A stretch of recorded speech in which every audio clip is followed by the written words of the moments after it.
Всех приветствую, меня зовут Ева, и в данном видео я покажу, как сделать весеннюю пасхальную гирлянду с флажками своими руками. Флажки я вырезала из вот такого переплетного картона. Далее флажки нужно загрунтовать или покрасить в белый цвет акриловой краской с двух сторон. Я, к слову, использовала вот такой белый грунт. В этой декупажной карте мне понравился вот этот мотив с рамочкой из лаванды. Поверх картинки я укладываю флажок, карандашом отмечаю его размеры и вырезаю картинку. Вам на заметку, такие декупажные карты продаются в магазинах для творчества, а также крупных онлайн-магазинах вроде Озон, Симоленд и так далее. Промазываю клеем ПВА торцевую часть флажка и приклеиваю сюда мотив декупажной карты.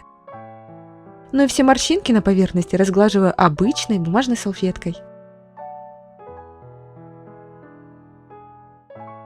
Оставляем флажок в покое до полного высыхания клея. Здесь у меня смешано фиолетовая и синяя акриловые краски с водой. Этим составом я оттеняю пространство вокруг рамочки из лаванды.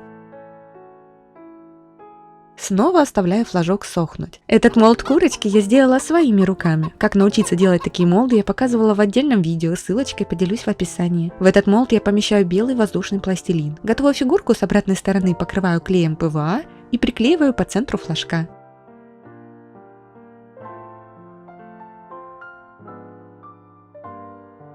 Ну а уголки флажка я хочу дополнить вот такими лепными уголками.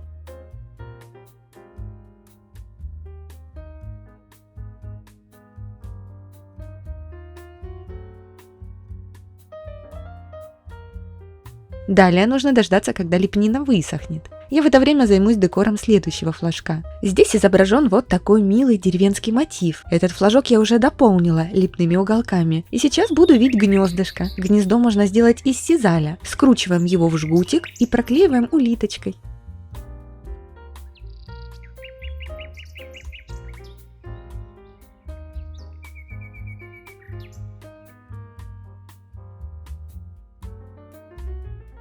Готовое гнездышко нужно немного приплюснуть и приклеить к флажку.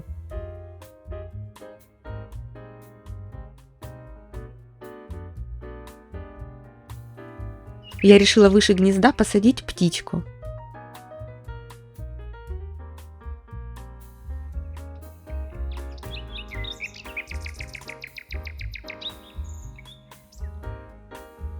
А внутри гнезда следует приклеить яйца. Я эти слепила также из воздушного пластилина. А еще мне захотелось добавить бабочек. Ну и после того, как все узоры и мотивы подсохли, я беру вот такой серебристый декоративный воск и слегка, ненавязчиво прохожусь по их поверхностям.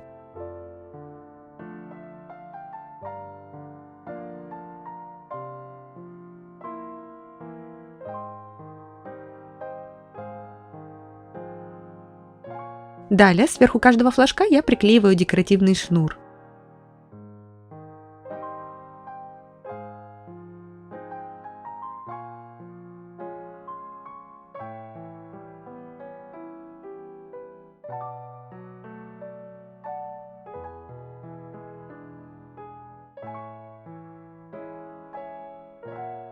Этот шнур я дополнительно закрепила мелкими полужемчужинами по краям и более крупной по центру.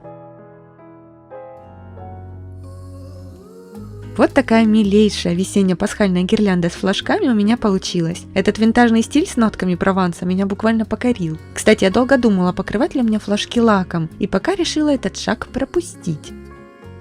Я буду очень рада, если это видео окажется для вас полезным, а также буду очень рада, если вы поддержите его лайком, а также оставите комментарий под этим видео. Можно просто оставить смайлик. Заранее спасибо.